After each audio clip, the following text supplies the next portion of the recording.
జరిగినటువంటి వైకుంఠ ఏకాదశి సందర్భంగా జరిగిన తొక్కిసలాట నేపథ్యంలో ఈ దఫా ముందుగానే అలర్ట్ అయ్యారు.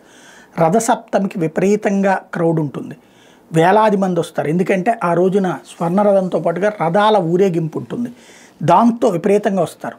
దర్శనం ప్లస్ ఈ బయట దర్శనం చేసుకోవచ్చు అన్నటువంటి ఉద్దేశంతో దాంతో తగినటువంటి ఏర్పాట్లని టీటీడీ చాలా ప్లాన్డ్గా చేస్తుంది. రథసప్తమి రోజు అష్టదళ పాద పద్మారాధన, కళ్యాణోత్సవం, ఊంజల్ సేవ, ఆర్జిత బ్రహ్మోత్సవం, సహస్రదీపాలంకరణ సేవలన్నీ రద్దు చేశారు. అట్లాగే ఎన్ఆర్ఐలు, చంటి పిల్లల తల్లిదండ్రులు, వృద్ధులు, దివ్యాంగులకి ప్రివిలేజ్ దర్శనాలు కూడా రద్దు చేసేశారు.